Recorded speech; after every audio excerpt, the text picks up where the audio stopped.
coming on the air because the Supreme Court has just released a major decision concerning one of the most defining cases brought before the justices this term. This one's certain to have a lasting impact on millions of American students across this country. The court has just handed down a decision on affirmative action. Students for Fair Admissions, a nonprofit organization, had sued the University of North Carolina and Harvard. And the question at issue here, can public and private colleges and universities continue to use race as one factor among many in deciding who gets admitted? We have just learned moments ago that the Supreme Court is now striking down both Harvard and UNC's program when it comes to race used in admissions. The court going forward in their decision saying they're going to set new limits on the use of race when it pertains to a particular student must be part of their individual story and not simply their identity. I want to bring in Terry Moran, who has covered the Supreme Court for years for us. Terry, this is a blow for Harvard and for UNC trying to defend their programs. Again, the Supreme Court striking down their programs, but appearing to limit moving forward, saying race can be a factor, but it has to be part of an individual student's biography, personal story, their narrative. That's it exactly, David. It's not just Harvard and the University of North Carolina that use the justification of diversity in the campus life and in the student body as a way of reaching out and finding students that could contribute to that. In that way, Chief Justice John Roberts, writing for the court and striking down Harvard's and University of North Carolina's admissions policies, said that they used race in a negative manner, involved racial stereotyping, and they lacked meaningful endpoints. When would they know that the balance had been achieved? And Roberts saying rather sternly, we have never permitted admissions programs to work in that way, and we will not do so today. Instead, as you point out, the Chief Justice saying it must be tied to that student's, that individual's experience. He says at the end of his opinion, he says that if a student has overcome obstacles and can express that in, say, an essay or in a record of achievement, that student's courage and determination has overcome obstacles from racial discrimination. That student can, in fact, be considered in a slightly different way. You can't balance the student body. You can't reach for diversity. It's the student's story, experience, not the student's identity, that can be considered under this rule. It really does knock down pretty much all of the admissions policies that consider race right now on the basis of diversity and changes the game really for students trying to get into colleges and universities. Yes, a big picture question here, Terry, for you. It's not just Harvard and UNC, which is particular. These cases involve their particular programs, but this is sweeping in nature, will affect colleges across this country in how they look at an individual's personal story in deciding whether or not they're admitted. Hundreds of colleges across the country and universities, state and private, have, since the 1970s, tried to achieve diversity on campus by looking at the racial or ethnic backgrounds of students and essentially, without using quotas, tried to balance the student body and achieve diversity for educational purposes on the theory that a diverse student body, you get different points of view, you get a better quality of argument and discussion in classrooms. Those programs are now ended by the Supreme Court. The Supreme Court requires an individual consideration of every single applicant. And if in that applicant's story there is a story or experience of overcoming discrimination on the basis of race or religion or ethnicity, and that student expresses that either in essay or interview or through their accomplishments, the schools and universities will be able to take into account, but no more, according to the Supreme Court today, of this effort to achieve diversity overall by looking at the identity, not the story or experiences, but the identity of a student alone. All right, stick with us here, Terry. I want to bring in Devin Dwyer, who also covers the court for us. And Devin, this is sweeping in nature, given the 40 years of legal precedent that allowed colleges and universities to use affirmative action in trying to make their student body more diverse. It sure is, David. I mean, this is a sea change in American law and American society. It's a big victory for critics of affirmative action who have said that program is unfair for years, violates the spirit of the Constitution. But a big setback, as Terry was saying, for universities which have relied on this program to diversify their campuses. Justice Sonia Sotomayor, who herself has described the role that affirmative action played in her career, dissenting today sharply with the three liberal justices. She wrote, "This rolls back decades of precedent and momentous progress." She said it now strips out almost all uses of race in college admissions. This will force colleges now headed into the fall college application season to rethink their strategies for diversity on campus, and that will affect every high school student this fall, David. Devin Dwyer with us as well. I want to bring in our chief White House correspondent, Mary Bruce. Mary, I know the White House is tracking this as well. Any statement? David, I'm told the White House right now is still digging through this decision. We know it is quite lengthy. They are trying to digest this, absorb the impacts of all of this. I do think it is probably likely that we will hear from the president at some point on this today, given the focus that this administration has put on the importance of equality. They have put this issue at the forefront of literally everything they do here. In fact, on the president's very first day in office, one of the first executive orders he signed was on advancing racial equality. This, of course, is a case that the White House had urged the court not to take up. The Harvard case, they had argued there was no sound reason to take this up in the first place. And of course, David, all of this is coming as we have to consider the broader political environment right now. We have seen Republican lawmakers, governors, even several of the Republican presidential candidates have been targeting diversity, equity, and inclusion programs, especially in higher education. And this White House, in talking to officials before this decision was made, have often said that affirmative action is an issue that they hope will drive voters to the ballot box, will drive them to get out next November, because they feel that, certainly there's only so much the president can do. This is an issue that voters have to be a deciding factor on. That's really interesting, Mary. Thank you. Mary brings up the voters and whether or not this will now drive people to the polls. And the polling is interesting.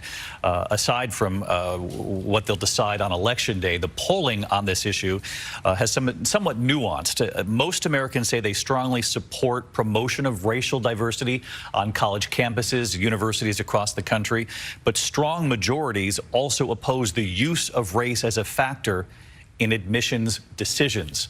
John Carl, somewhat complicated there. Strongly support promotion of racial diversity, but not using it as the deciding factor.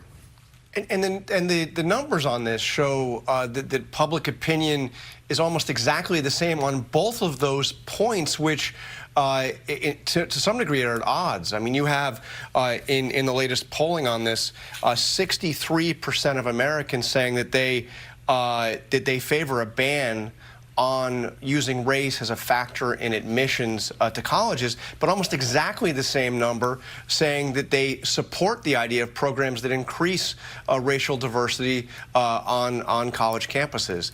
So the question now to all these colleges, which must, in very short order, rework their admissions criteria, is how they do that if they no longer have the tool of race-based affirmative action. How do you ensure that a college campus reflects the country at large? How do you ensure that a college campus continues to have racial diversity on campus? And it would seem they're arguing, John, that the biography, the narrative put forward by an individual student would be how you would achieve that. I know there's going to be debate on whether or not that's the best way to do this, but that's the case they're making in this decision. But I mean, David, we've all been through the college application process, some of us longer ago than others, but you can imagine the pressure that might put on students who feel that they must make their essay effectively about how their race has affected their life. Some obviously would like to do that. Some may want to write about something else. But this says if race is to be a factor in the admissions, you must make it part of your story. Your story is most effectively told on those college applications through that very critical essay. John Carl, valid point, John. Thank you so much. I want to bring in Professor Mitchell Krusto, professor of law at Loyola, who himself, he has said that affirmative action made a big difference in the trajectory of his career, his path. And I just wanted to get your reaction, Professor, to this decision. Yes, unfortunately, this is a bleak day for equity, diversity, and inclusion, especially for racial minorities. Back in 1971, when I applied to Yale College, I knew that Yale was interested in having me as a qualified candidate apply as an African American. Today, the Supreme Court is sending a negative message to racial minorities who are applying to colleges that they're going to have another obstacle of the many obstacles that they face relative to college and university admissions. Professor Krusto, I appreciate this. We do have two students with us. We wanted to get reaction on both sides of this debate from students right now. Bumi Omisori, pro-affirmative action student at both Duke and at UNC Chapel Hill. And I'm curious what your reaction is. I know that you were hoping this would go the other way. What do you make of what you've learned in their decision so far, that they say can't simply be sort of a check mark based on identity, but must be part of a student's narrative, what they present to the school as part of their biography? Well, I would say that I'm disappointed, but I'm not surprised. When we talk about holistic admissions, to say that you can include a student's identity, the student, the person behind the papers and the grades and the test scores, that you're not allowed to include race, which is such an encompassing part of at least my identity as an underrepresented minority, it makes me feel upset. We know what happens when affirmative action goes away from universities. We can look at California, we can look at Michigan, who has already banned it, and see how their state flagships lack a astounding number of Black and Latino students. The one thing that really is making me sad, I'll just say today, is that my identity has to be my race, the struggles that I've gone through, the trauma I've gone through as an African American woman in the United States. If I were applying to college today, I would have to write about those traumas in my Common App essay. I would have to write about those traumas and those very hard experiences for admissions officers to accept the overwhelming truth that we all know, which is that it is hard to be a Black person in America. And I don't think that's fair. And Bumi, that's the point John Caro was making moments ago, that students might now be forced to write about their experiences, or about particular experiences that perhaps they might not have included in their essays, because they're not allowed now moving forward to put on that piece of paper a key part of their identity. That's what you're saying here? Yeah, I'm saying that, like, for example, when I was applying to college last year, I had put down that I'm African American. I had put down that I come from a Nigerian family. And being from the area that I was, everyone who is involved in college admissions knows that I was, by being Black, more likely to experience things such as under-resourced schools, which I went to growing up, more likely to have teachers that didn't look like me, which was the case in my school. I did not have a Black teacher. And so I think that when it comes to kids who are applying in the next cycle, it is going to be hard to see themselves as someone outside of their race. I feel like that's what allowed affirmative action, by it being limited in the past to just being one factor considered amongst a host of others in a holistic process. It was never going to be the deciding factor after Bakke versus UC Davis, I believe, though many people still believe that it is.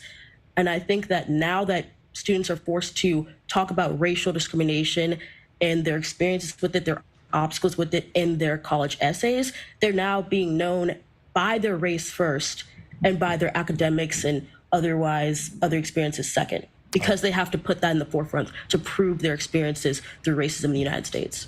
Bumi Omisori, we really appreciate your perspective. Bumi, stick with us here as we continue the coverage. I want to bring in Alex Shea, prospective Brown University student. I know, Alex, you're on the other side of this. You were hoping that the Supreme Court would move in the direction that it did today. Why do you think that this is the right way to move forward on this?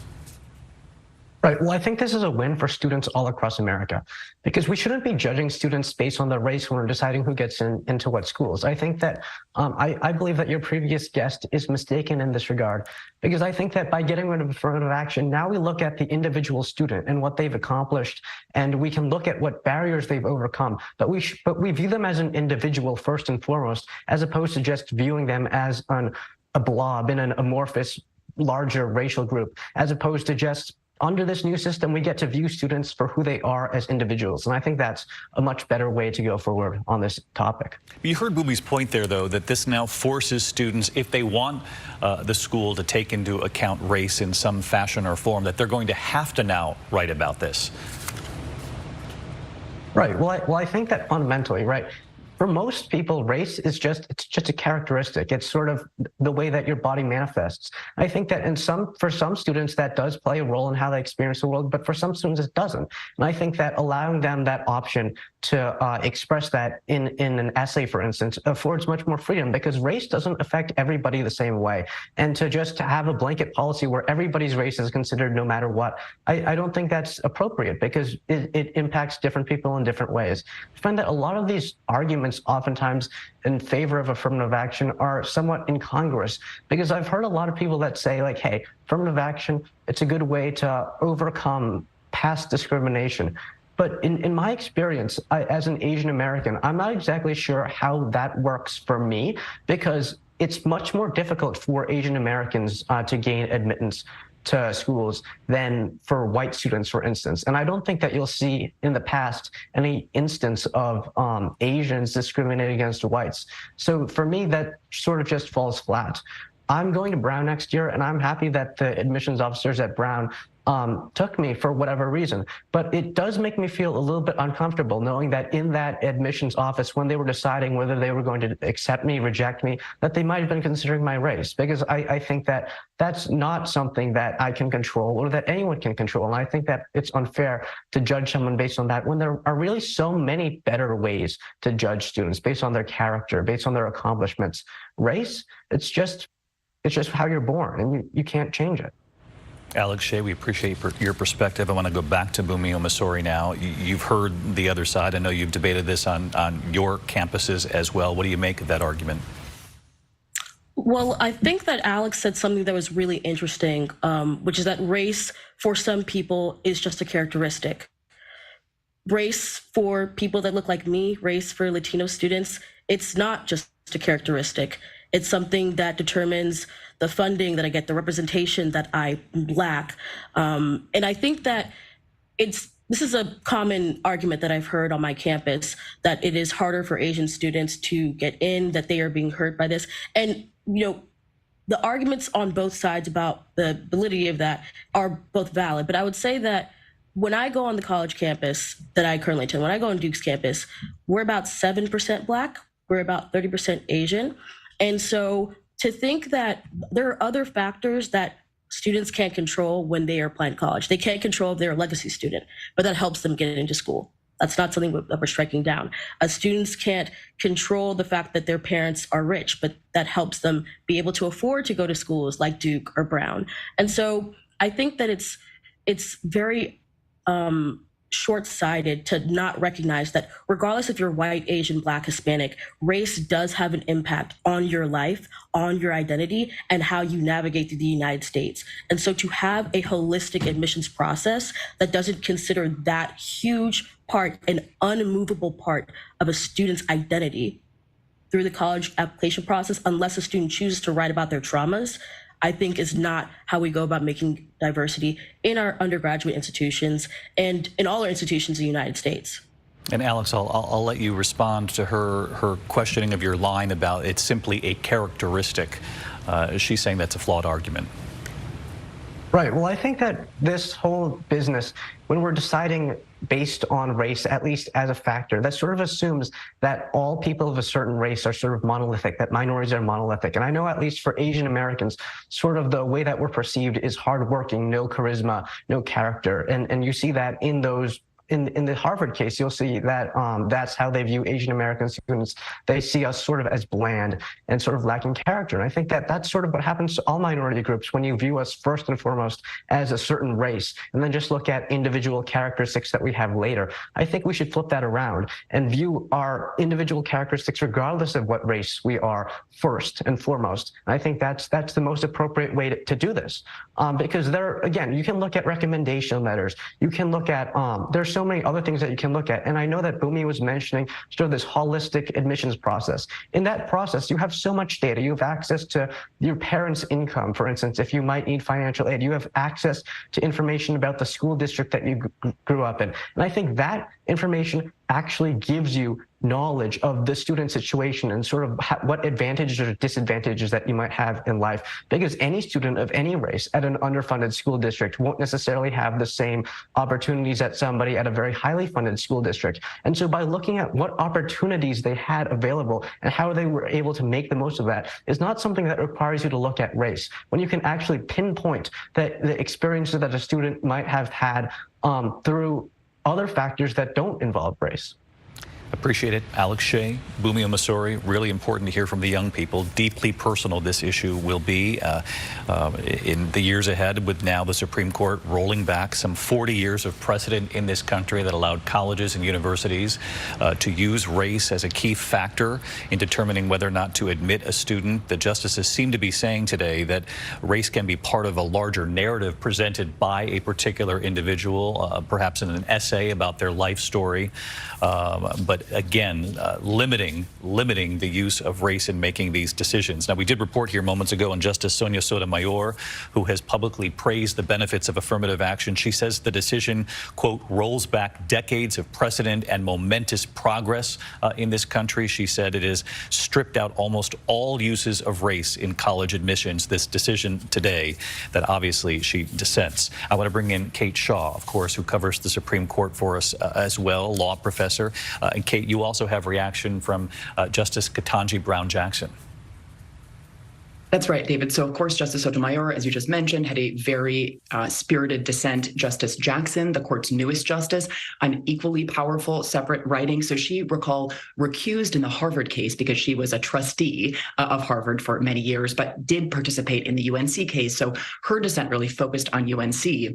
And she really suggests that the irony of what the majority does, basically limiting, not totally prohibiting, as you've been discussing, but dramatically limiting the ability of colleges to take race into account when making admissions decisions. I'm going to read from this decision, she says, or from this dissent. She says, it will delay the day that every American has an equal opportunity to thrive regardless of race. So she says, basically, the majority's holding here will do exactly the opposite of what the majority promises. And as to UNC specifically, I just want to read one more quote. She basically is suggesting, look, this is the flagship educational institution of a former Confederate state, UNC, that is, and it has embraced its obligation to afford genuine equal protection by taking race into account, mindful of history and mindful of the needs of the present. And she says that what the court does here is rest its decision on an entirely incorrect conception of the Constitution's equal protection guarantees.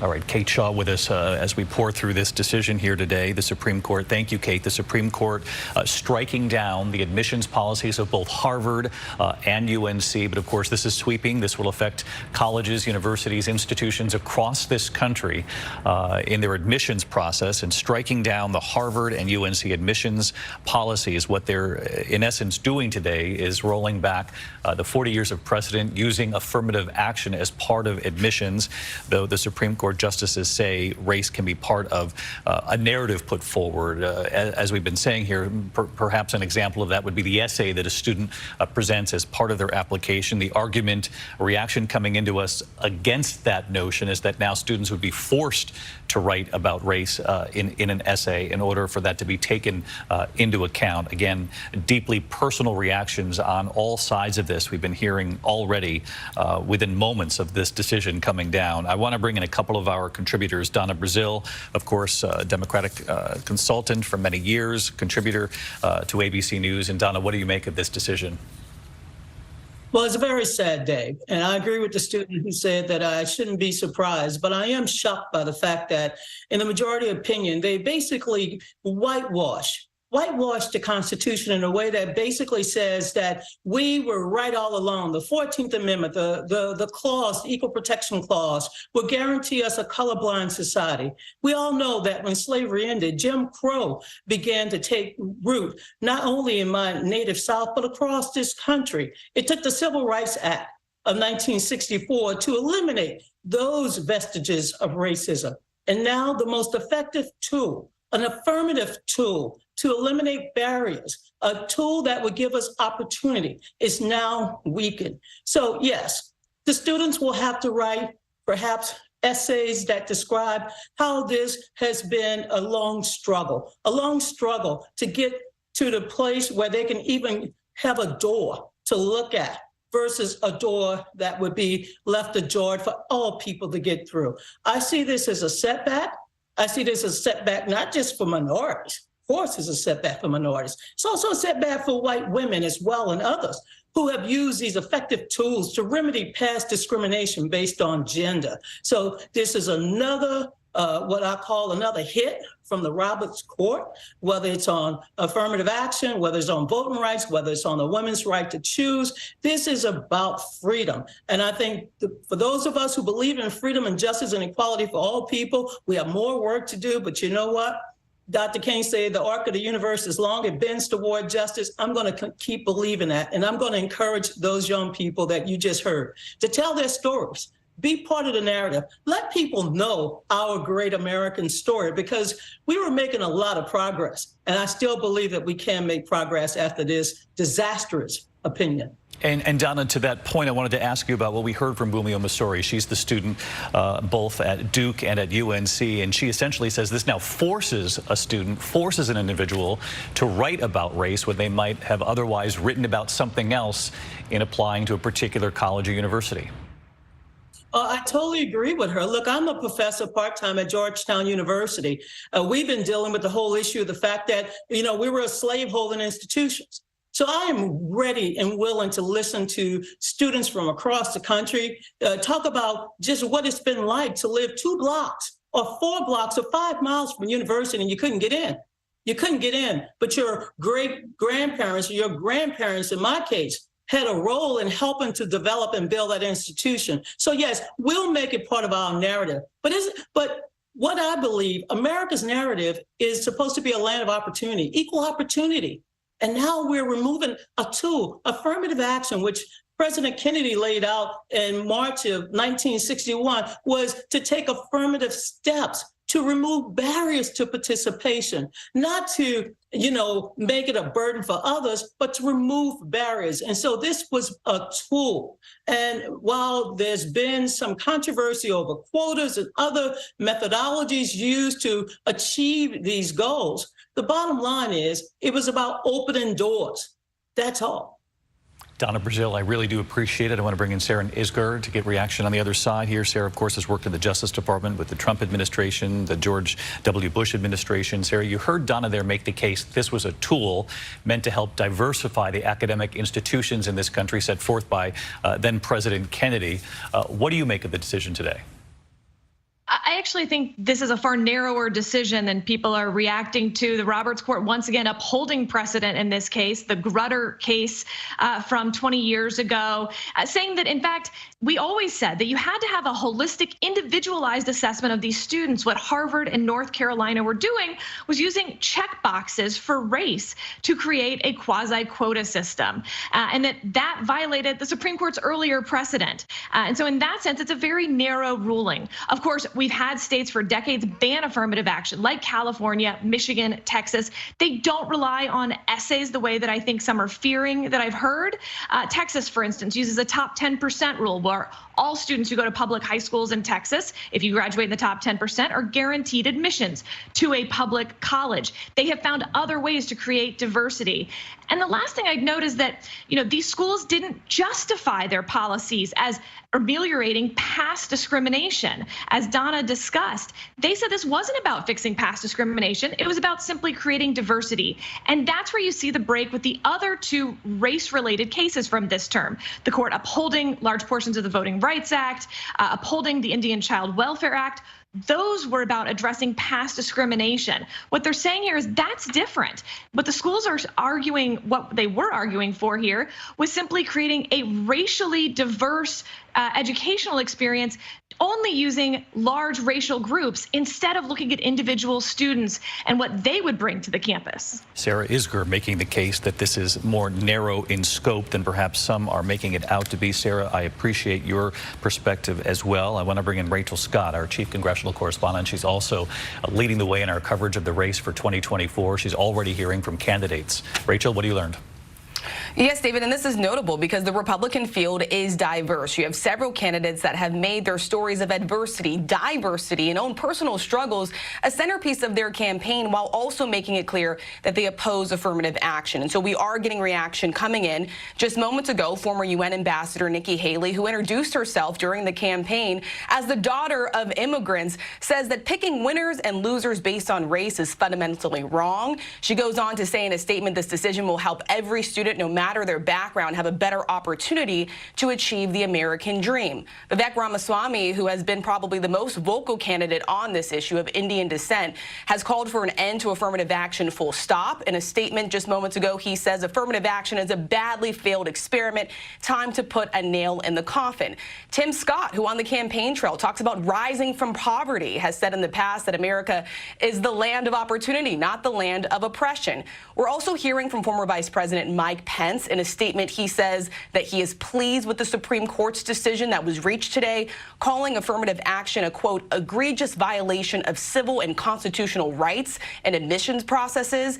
And then, of course, at the top of the pack, you have Florida Governor Ron DeSantis and former President Donald Trump. Ron DeSantis has made it clear that he hopes that the Supreme Court would move in this direction. He says that affirmative action is not okay. And on the campaign trail, he very much often touts the colorblind admissions in Florida. And former President Donald Trump, the frontrunner in this race, has yet to weigh in just yet. But of course, during his administration, he rolled back Obama-era guidelines on affirmative action. And the impact that he has had on the Supreme Court cannot be understated today, with 3 of his picks now sitting on the bench. It's something that his super PAC is already noting in a statement saying Trump's decision today, the Supreme Court's decision today, rather, was made possible by the former president appointing conservative justices, saying America is a better nation because of it, David. Rachel Scott, I appreciate it, giving us reaction as it comes in right now from many of the Republican candidates. Rachel, thank you. One more question on this before we go. Let's bring in Rick Klein, our political director. Rick, obviously we see the dividing lines already as we move forward, get closer to Election Day 2024 as this country now looks ahead. You heard from Donna Brazile there. She said in so many words, one more blow from this conservative court, from the Roberts Court. You heard from Sarah Isgur that this was much narrower in scope. And the Republican candidates coming out already and saying this is what we had hoped for, this is what we support, and of course Donald Trump's super PAC saying his decisions, the people he appointed to the court, and we know the court leans heavily conservative now in this country because of the number of appointments made during the Trump administration. So this would appear to be a key issue now, building momentum. You heard Donna Brazile mention Roe versus Wade and this, in addition to other decisions, as a case that the Democrats will make moving forward here about this court.